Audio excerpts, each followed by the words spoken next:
Hi. ரொம்ப நாள் ஆச்சு வீடியோ போட்டு. Because the reason is my old phone. Now I have got a new phone. So அதனால் I'm daring to take it. So ஒரு சின்ன thought, ரொம்ப நாள் ஆச்சு. இண்டிவிஜுவல் ரெஸ்பான்சிபிலிட்டி அப்படின்னா என்னங்கிறத பற்றி அப்பாட்ட கேட்டிருந்தேன். So he set me a story. ஒரு ஊரில் மழையே பெய்யலை. அப்போது அந்த ஊர் மக்கள்லாம் சேர்ந்து அந்த ஊர் தலைவர்கிட்ட போய், தலைவரை என்ன பண்ணுறது அப்படின்னு கேட்டிருக்காங்க.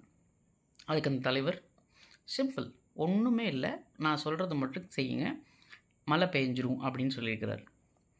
என்ன அப்படின்னா, இன்றைக்கி நைட்டு எல்லாருமே ஒரு குடம் பால் எடுத்துகிட்டு வந்து நம்ம ஊர் கிணத்துல ஊற்றுறீங்க. காலையில் கிணறு பூரா பால் நிரம்பி இருக்கும். அப்போது அந்த பாலில் எடுத்து நம்ம பிரார்த்தனை செய்யும்போது மழை பெஞ்சிரும் அப்படின்னு சொன்னாங்க. அடுத்த நாள் காலையில் ஊர் மக்கள்லாம் வந்து பார்க்கும்போது ஊர் கிணறு பூரா தண்ணியாக இருந்திருக்கு.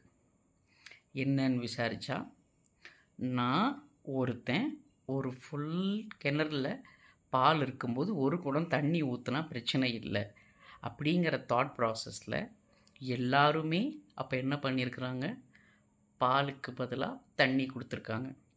ஸோ இங்கே பொது நலனுக்கு ஒவ்வொருவருடைய பொறுப்பு முக்கியம்.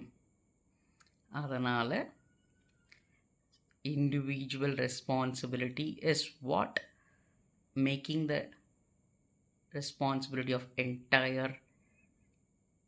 Thank you.